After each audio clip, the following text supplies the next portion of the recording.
하시니라. 아멘. 거룩하신 하나님의 말씀입니다. 자리에 앉으시겠습니다.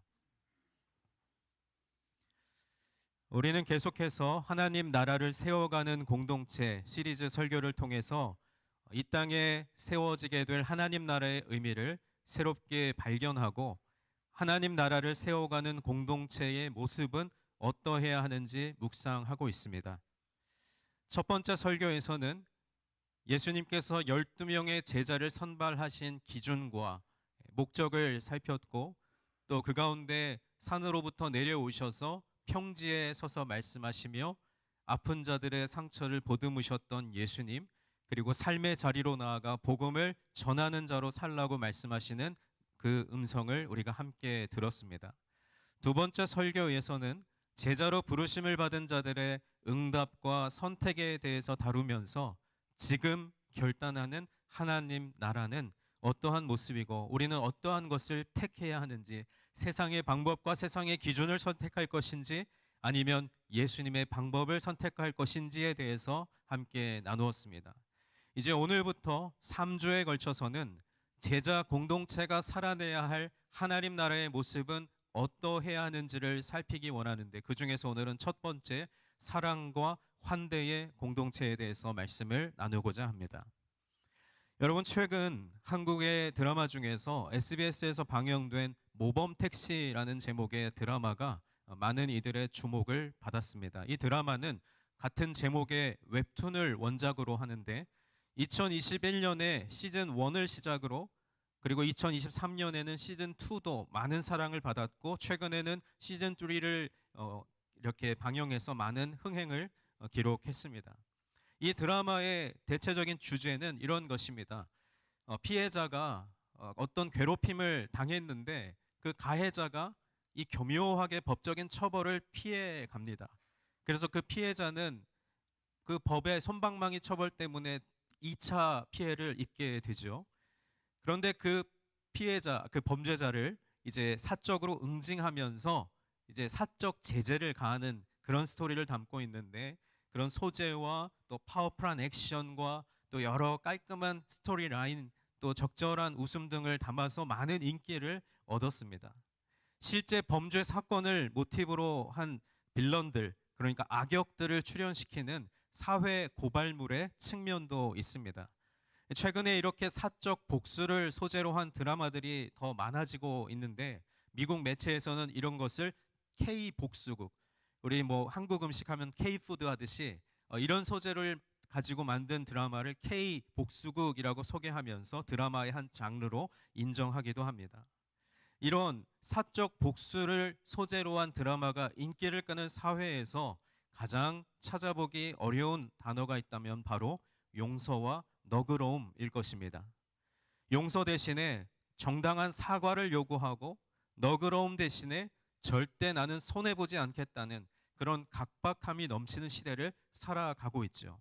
이런 세상 속에서 예수님의 제자로 부르심을 받은 우리가 세워가야 할 하나님 나라는 어떠한 모습일까요? 오늘 본문의 말씀 속에서 제자 공동체가 살아내야 할 하나님 나라의 모습 중에 사랑과 환대의 공동체에 대해서 함께 묵상해 보고자 합니다. 먼저 앞단락에서는 하나님 나라 백성의 4가지 복에 대해서 말씀하신 예수님께서 이제 하나님 나라 백성이 구체적으로 어떤 윤리적 삶을 살아갈 것인지에 대해서 교훈하십니다. 그 교훈의 첫 번째는 바로 원수를 사랑하는 것입니다. 레위기 19장 18절 말씀을 보면 원수를 갚지 말며 동포를 원망하지 말며 내 이웃 사랑하기를 내 자신과 같이 사랑하라, 나는 여호와이니라 라고 말씀합니다. 이 말씀은 구약의 윤리를 함축하면서도 더 짧고 더 분명하게 하나님 나라의 윤리를 설명하고 있습니다. 그런데 오늘 본문에서 예수님은 간결하지만 더 직접적으로 원수 사랑하기를 요구하십니다. 단순히 원수를 갚지 않는 인생이 아니라 오히려 그 원수를 사랑하라고 말씀하시죠. 오늘날 이 시대에 예수님을 닮아가고자 노력하는 많은 그리스도인들이 있지만 말씀대로 살기 위해 노력하면서도 우리가 가장 어려운 것은 바로 원수를 사랑하는 일일 것입니다. 우리 유니온 교회 성도님들은 원수 사랑이라고 하면 필연적으로 떠올리게 되는 것이 있는데, 그것은 바로 우리 고 이정근 원로 목사님께서 목회하실 때 제정했던 원수 사랑상입니다. 목사님께서는 예수님께도 가장 어려운 일은 바로 원수를 사랑하는 일이었지만, 예수님은 끝까지 십자가를 지는 사랑으로 그들을 품으셨다고 말씀하시면서 원수 사랑 재단을 창립하시고 인종과 종교를 초월해서 원수 사랑을 실천하는 사람 또는 단체를 경련제로 수상해서 수상패와 또 1만 달러에 달하는 상금을 지급하는 귀한 사역을 감당하셨습니다. 교회 창립 25주년이었던 2005년 9월 25일에 있었던 제1회 원수 사랑상 시상식에서는 한국 기독교 역사의 길이 남을 인물로 일제 강점기에 두 아들을 순교로 잃고도 그 목숨을 앗아간 자를 양자로 삼아 원수 사랑의 모범을 보이셨던 사랑의 원자탄이라고 불리는 손양원 목사님을 수상자로 선정했고, 이날 부친을 대신해서 상을 받으신 손양원 목사님의 장녀 손동희 권사님께서는 원수를 사랑하라는 말씀은 여호와 하나님 이외에 다른 신을 섬기거나 절하지 말라는 십계명과 똑같이 우리가 반드시 지켜야 할 하나님의 말씀이라고 손양원 목사님은 늘 강조하셨다고 말씀하시면서, 아버님이 하늘의 미랄이 되어 땅에 떨어져 죽으심으로써 이 같은 원수 사랑 운동이 일어나게 된 것을 감격스럽게 생각한다고 그 수상 소감을 밝히셨습니다. 또한 2007년 9월 28일에 있었던 제2회 원수사랑상 시상식에서는 1956년 에콰도르 원주민 와우다니 부족에게 선교하러 갔다가 그들의 창에 찔려 무참하게 살해되었던 5 선교사 중에 한 사람인 네이트 선교사, 네이트 세인트 그 선교사님의 아들 스티브 세인트 선교사를 두 번째 수상자로 선정했습니다. 아버지를 잃은 그 스티브 가족은 에콰도르 땅을 떠나지 않고 그 원주민들과 접촉해서 화해의 관계를 이루고, 이 스티브 선교사님이 13살이 되던 해에는 아버지를 죽였던 그 원주민 중에 한 사람이 회심하여 침례를 받기도 했습니다. 그 후에도 이 스티브 선교사는 아버지의 순교와 자신의 선교 이야기를 담은 책 그레이트 어미션과 또 엔드 오브 더 스피어라고 하는 창의 끝이라는 책을 저술했는데, 이 특히 창의 끝이라는 이름으로 영화를 만들어서 많은 사람에게 감동을 선사하기도 했습니다.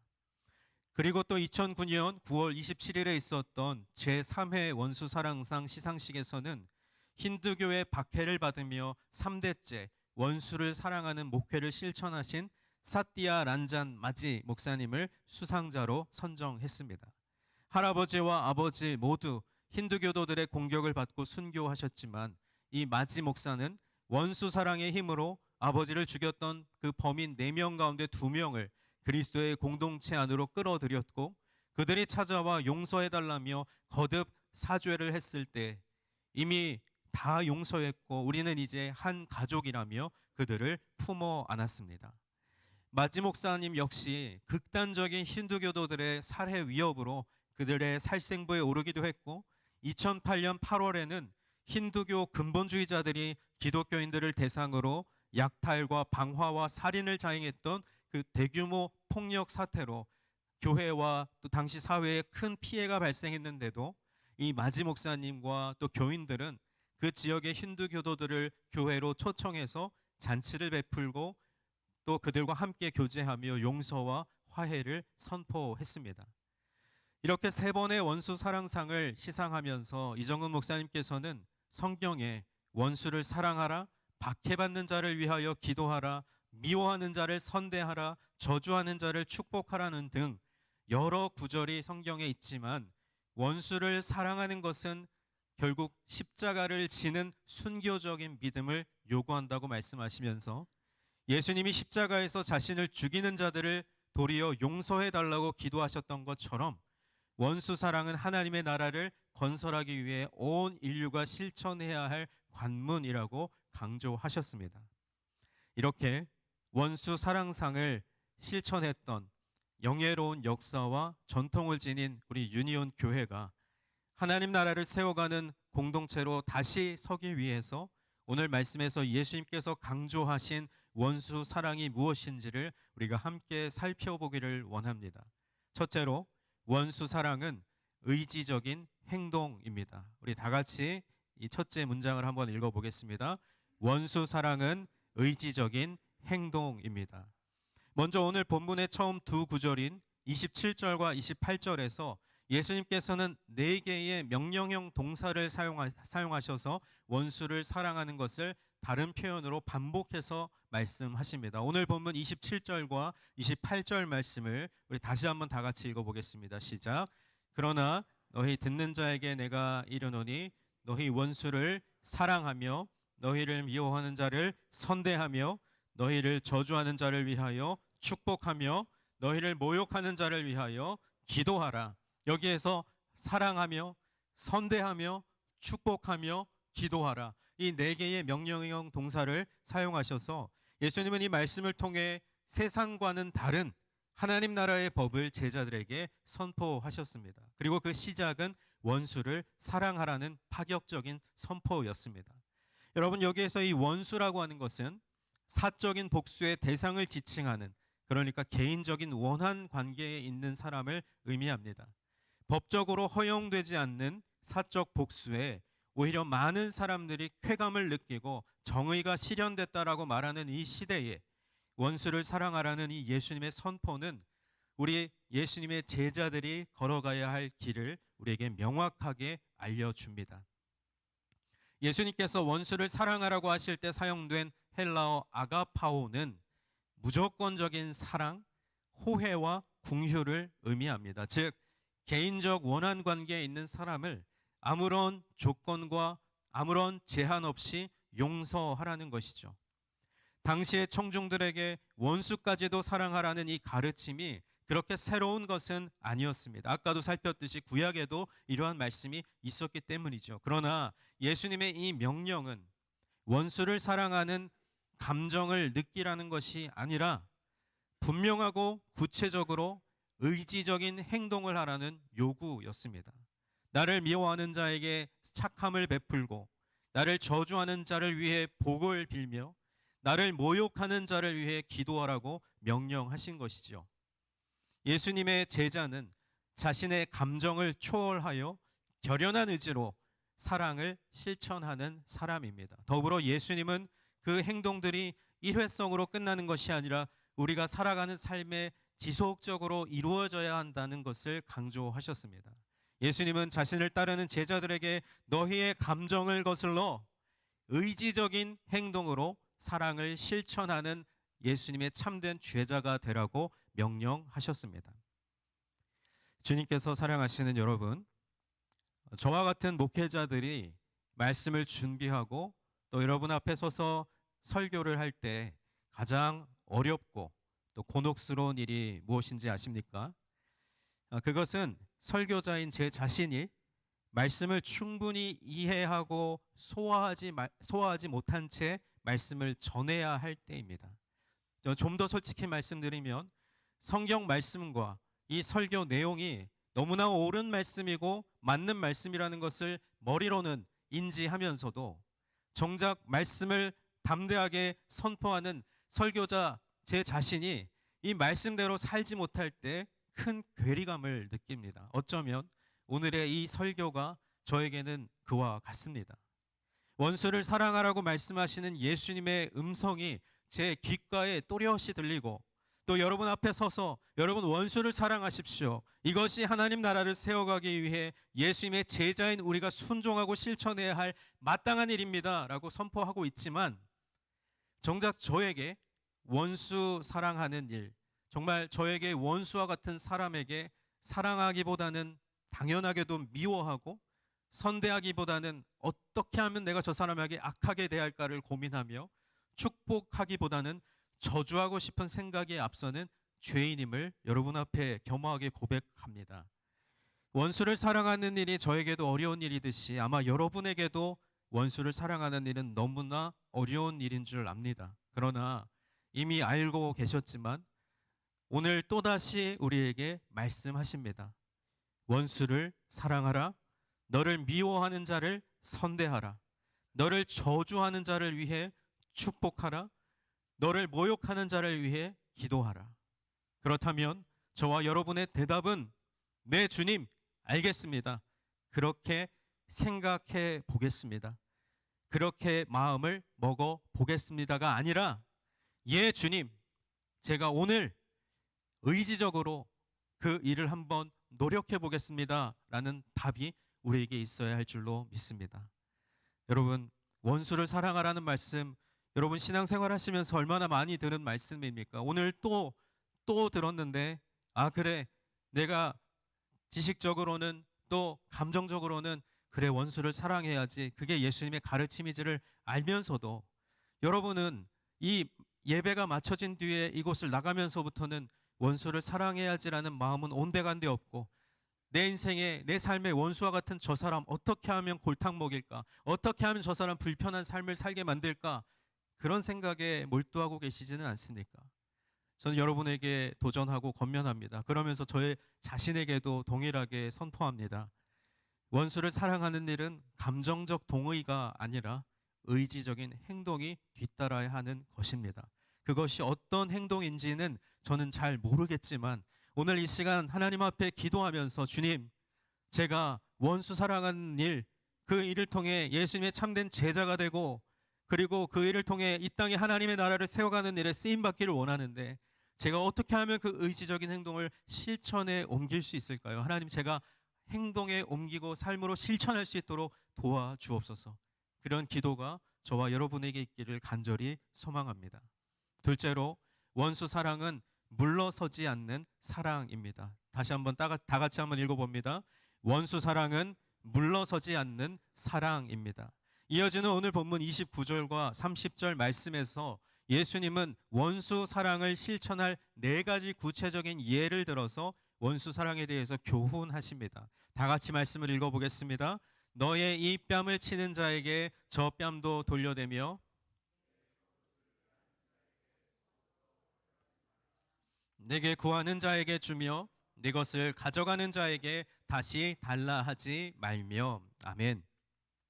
여러분, 이 말씀에서 뺨을 친다라고 하는 것은 폭력적인 공격이라기보다는 상대방에게 모욕감을 주는 것입니다.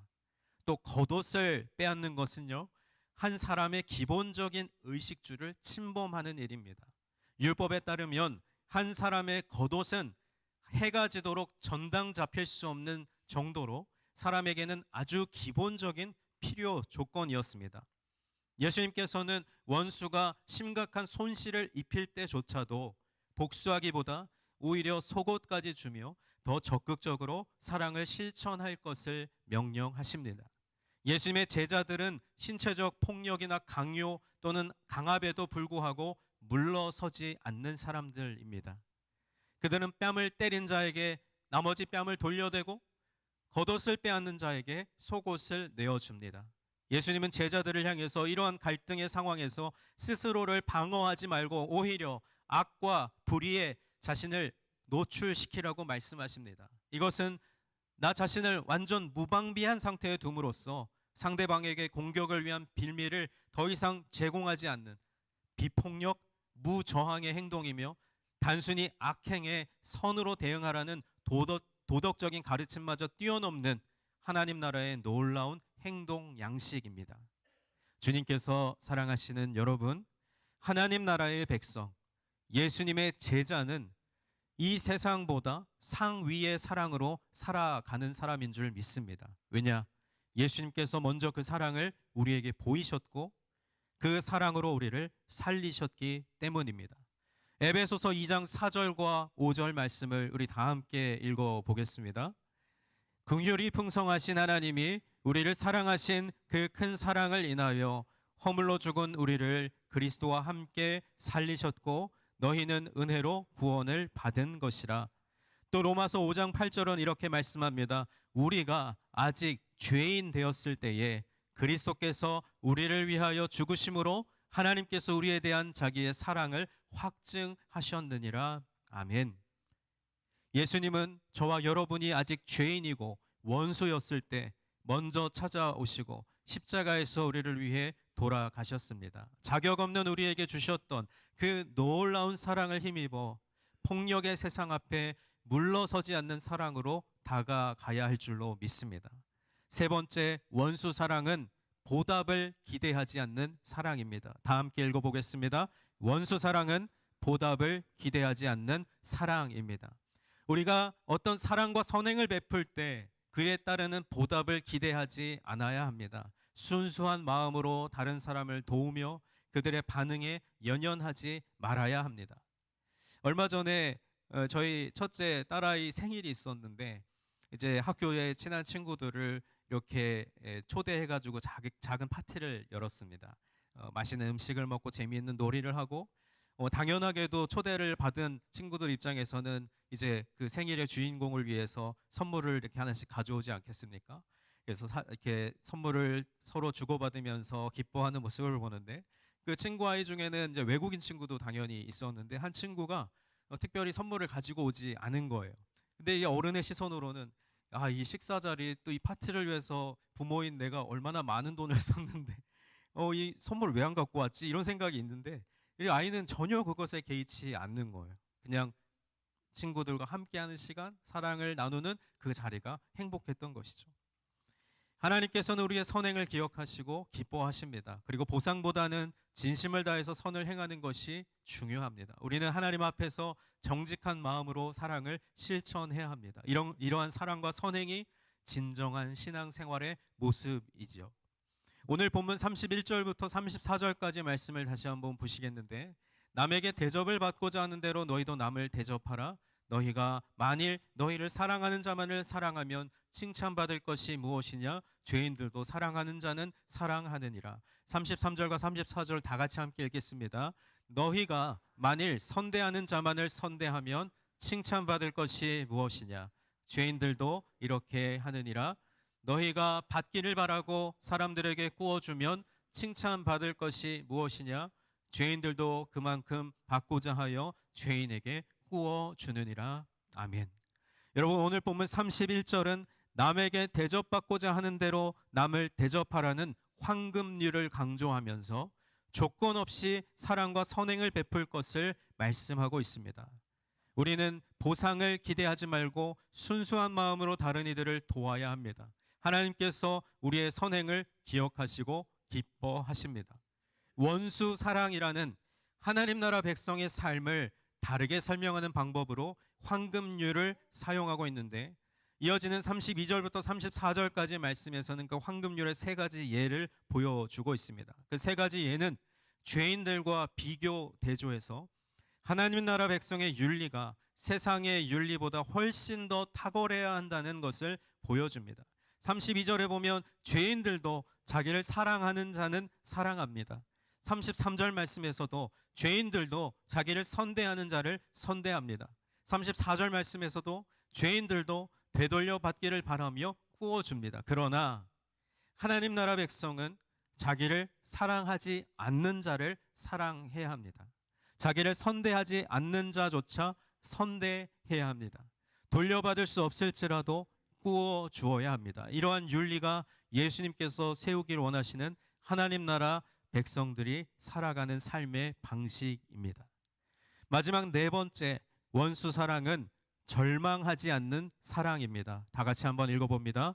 원수 사랑은 절망하지 않는 사랑입니다. 예수님께서는 우리에게 너희들이 이렇게 해야 한다라는 의무만을 나열하지 않으십니다. 이러한 삶이 하나님 나라 백성의 정체성과 연결되면서 결국 풍성한 삶으로 돌아올 것을 말씀하고 있습니다. 오늘 본문 35절 말씀, 우리 다 같이 한번 말씀을 읽어보겠습니다. 오직 너희는 원수를 사랑하고 선대하며 아무것도 바라지 말고 구워주라. 그리하면 너희 상이 클 것이요 또 지극히 높으신 이의 아들이 되리니 그는 은혜를 모르는 자와 악한 자에게도 인자하시니라. 아멘. 여러분, 이 말씀의 전반부를 원문에 충실하게 한번 옮겨본다면 이렇게 바꾸어서 말씀할 수가 있습니다. 그러나 너희는 원수를 사랑하고 그들에게 선을 행하고 그들에게 구워주고 결코 절망하지 말라라고 번역할 수가 있습니다. 예수님은 우리가 살아가는 세상에서 하나님 나라의 사랑을 실천하는 것이 도리어 어려움과 절망을 가져올 수도 있다는 말씀을 하십니다. 우리는 미움과 복수, 저주와 모욕이 당연시되는 세상을 살고 있습니다. 그래서 세상에서 말하는 승리란 자신의 원수들을 짓밟고 올라서는 것을 의미합니다. 그러나 예수님은 그러한 세상과는 전혀 반대되는 모습으로 살아갈 것을 우리에게 말씀하십니다. 오히려 그들을 사랑하고 선을 행하라. 보답되지 않더라도 베풀고 절망하지 말라고 말씀하십니다. 이 놀라운 사랑의 실천은 세상을 놀라게 할 일입니다. 이 절망하지 않는 사랑은 은혜를 모르는 자들에게까지 자비로우신 하나님의 놀라운 성품이 알려지게 합니다. 내 뺨을 치고 내 속옷을 탐내며 억지로 오리를 가자는 사람들을 사랑하고 자신을 박해하는 자를 위해 기도하는 이 역설적인 사랑을 통해서 우리가 지극히 높으신 이의 아들, 자녀임이 비로소 입증될 것입니다. 여러분, 오늘 말씀에서 사랑과 환대를 우리에게 말씀하실 때 이렇게 사는 것이 어렵다는 것을 예수님도 아시고 예수님에게도 이 일은 어려운 일이었습니다. 십자가에 달려 죽기까지 원수를 향한 사랑을 실천하셨기 때문이죠. 오늘 저와 여러분에게 원수를 사랑하라고 말씀하시는 음성은 그저 좋은 말씀, 도덕적인 말씀이 아니라 실제로 그렇게 살 것을 우리에게 요청하고 있습니다. 그렇게 살려고 노력하는 그 삶의 자리에 저 사람은 지극히 높으신 하나님의 아들, 딸이구나 라는 사실이 입증될 것입니다. 주님께서 사랑하시는 여러분, 당한 만큼 갚아줘야 하는 세상에서, 아니 당한 것의 몇 배로 돌려주는 것이 당연한 세상에서 예수님의 제자인 우리는 원수 사랑으로 나 자신이 하나님의 자녀임을 나타내어야 합니다. 그 사랑은 감정을 거스르는 의지적인 행동이고 냉혹하고 무자비한 그 대우 앞에서도 물러서지 않는 위험 있는 사랑이며 내가 베푸는 이 사랑이 보상받으리라는 모든 기대가 무너져도 결코 절망하지 않는 강인한 사랑입니다. 어떻게 우리가 이 위대한 사랑을 살아낼 수 있겠습니까? 이 모든 사랑을 이미 실천하신 분이 계십니다. 죄로 인해 원수되었던 우리를 위해 기꺼이 이 모든 사랑을 실천하신 분이십니다. 그러므로 오늘의 결론은 원수 사랑은 다름 아닌 예수님의 사랑입니다. 내 노력과 내 의지만으로는 결코 사랑할 수 없습니다. 그분이 내 안에 계셔서 사랑할 의지와 힘과 능력을 공급해 주실 것입니다. 나를 통해서 또 우리를 통해서 그리고 우리 교회 공동체를 통해서 세상이 이 사랑을 경험하고 이 은혜를 경험하는 일, 바로 그 놀라운 일로 우리가 부르심을 받았습니다. 하나님의 나라는 예수님의 사랑으로 세워지는 나라입니다. 우리가 원수와 같은 사람을 사랑하려고 애쓰며 분투하는 바로 그 자리가 하나님 나라가 세워지는 자리인 줄 믿습니다.